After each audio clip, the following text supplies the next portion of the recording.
At the same time, you're running an experiment right now, so I have to say I'm part of it.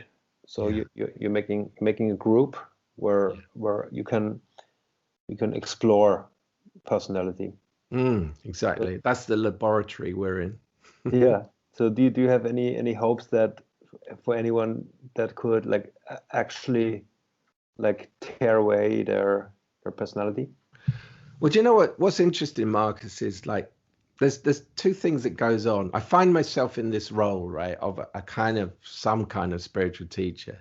Now I define, that's these once again, words are important. Spiritual to me, the way I define it in my book, is that which is beyond personality. So from that, if that is the definition, I am a teacher of that.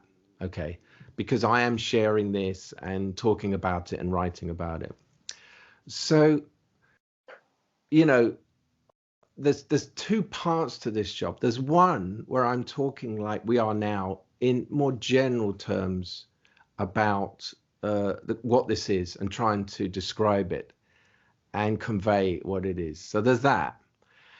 Then there is the contact with people like such as yourself and the laboratory and the potential for, let's talk about you, for you to find this in your life, right? And I can tell you the bit that most interests me is that's the fulfillment of this. It's a beautiful thing. It's, there's nothing greater than seeing someone find this in their own life. But, and this is where, you see, if personality was still running here, you can imagine how the personality could come in at this point and say, I'm going to give this to you. I'm going to show you the way. I have the answer. You don't, blah, blah, blah. I mean, I do have a kind of answer. There is a kind of answer here. It's true. And if there wasn't, I wouldn't be writing books about it or talking to you now. But there's no personality here that can take credit and control that or make it work. So the experiment is to see if this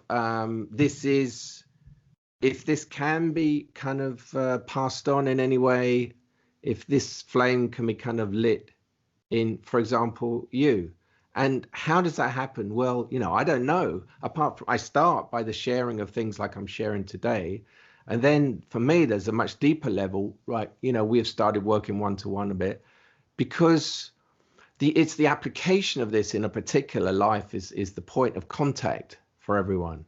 It's like how, so it goes beyond sort of the generalities of it to what does this mean for you with your particular story?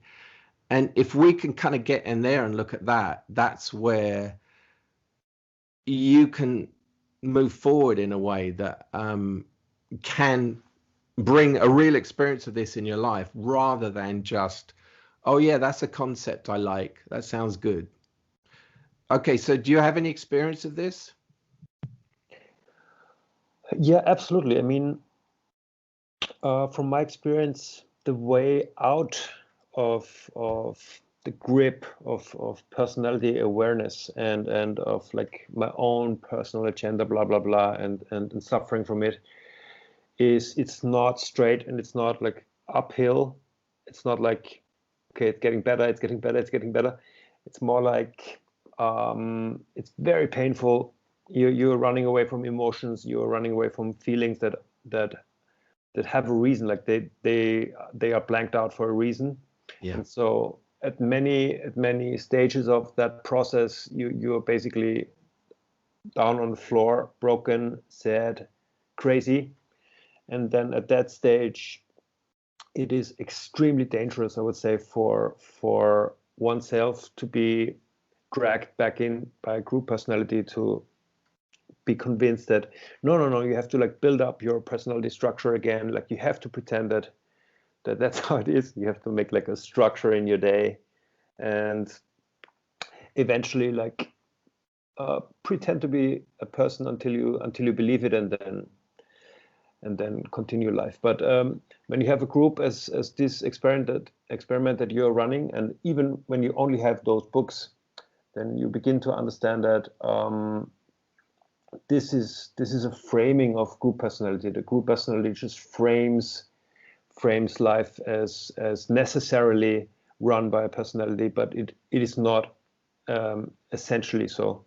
So then you suddenly have friends, you have you in that role as a teacher to point to things, and then when the air gets very thin, you don't turn around and like hide, because it can get really threatening and really uncomfortable. Yeah. I mean, and this is the function of people like me. You know, it's like otherwise you're in the environment of the group personality that says, don't go in that direction. You're going to go mad. You're going to be, you know, because they didn't go in that direction and they've learned it's safe to hang on to their personalities, right? So that's what they know, and you teach what you know, and that's what they pass on to you. Even if they don't talk about it, they're teaching it to you in the way they live their lives. So there's a danger when someone finds this, has a bit of an opening or something, that they're cast adrift, because they're cast adrift from the general tribe of man, the group personality of man, which is not interested in this. And that's when you start gravitating towards kind of spiritual groups and stuff. And this is where someone like me offers a kind of environment in which that little bit of light from that opening is actually seen for what it is. That's the direction you need to be going in. And the support that you need, support, just as you had support to live in the personality and everybody told you that's how you should live. This is like support for actually a life outside of it. And I think the group as well is very important, because you learn, oh, other people are like me. They know there's something there. They don't quite know what it is. They've been seeking, and that gives you a certain support as well. Like, oh, I'm not going mad. You know, other people know something of this and are struggling with this pattern in my personality. You know, whether it's self-criticism or fear of feeling things, whatever it is. Yeah.